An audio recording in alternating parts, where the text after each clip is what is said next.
Welcome to the wisdom of Tibetan medicine, a journey across the high plateau where ancient knowledge still guides modern healing.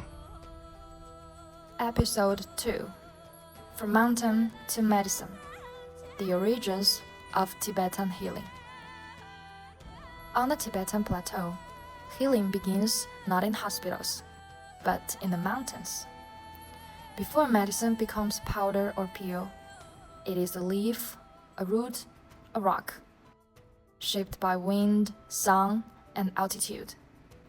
It is here, in these vast landscapes, that Tibetan medicine is born.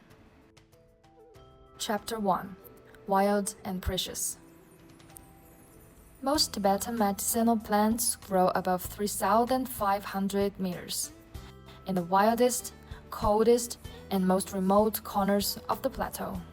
Their power comes from struggle, the struggle to survive in snow, wind, and sun. The harsher the climate, the stronger the plant's vitality. Some of these herbs are well known. Douyi Wei has excellent effects in stopping bleeding, relieving pain, and providing antibacterial and anti-inflammatory benefits. Hong Jing Tian, the secret of Tibetans to resisting altitude sickness, boosting immunity, and enhancing vitality. Tiebang tree. It has the effects of promoting blood circulation, removing blood stasis, dispelling wind and dampness, reducing swelling, and relieving pain.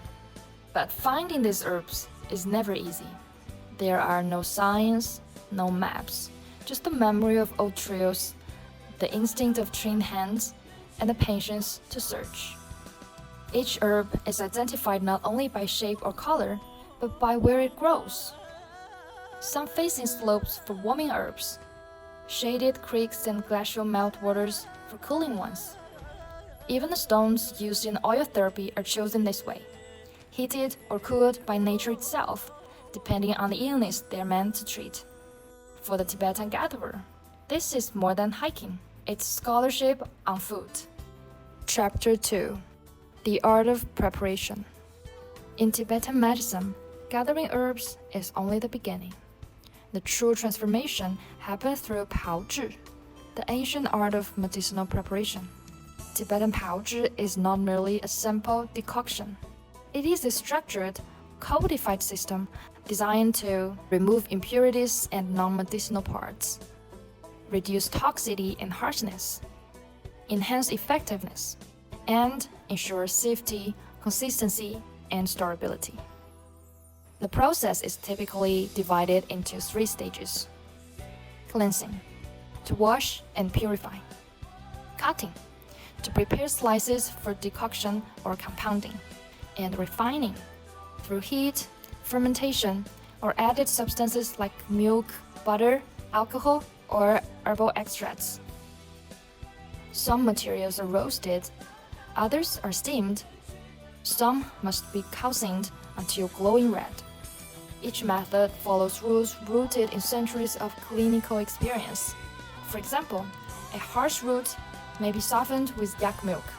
A fiery herb may be tamed by soaking it in vinegar. These are not random acts, they are recipes for harmony. Even in modern factories, much of this process still depends on human hands. The 2 palms do what machines cannot, as one Tibetan doctor says. And in those hands, precise, warm, gelust, each formula comes to life. Tibetan Pao Zhi is not merely tradition, it is science with memory, craft with soul. Chapter 3: Formulas, not fragments.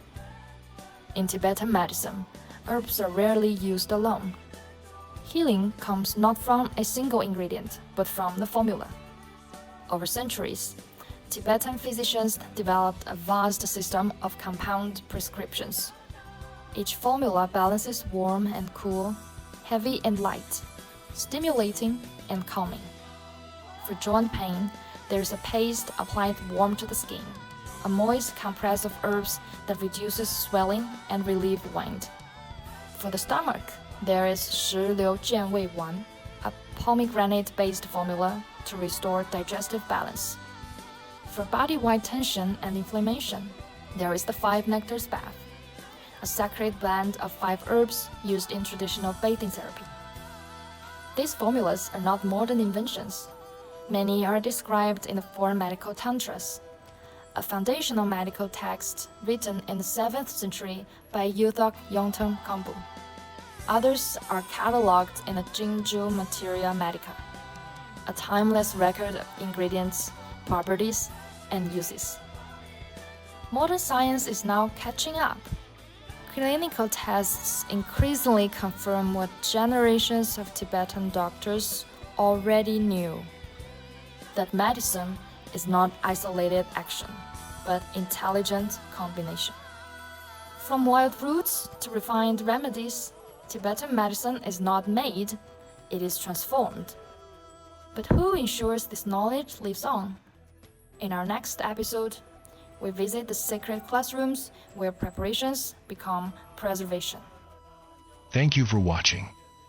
In our next episode, we enter the sacred spaces where Tibetan medicine is preserved, the monastery.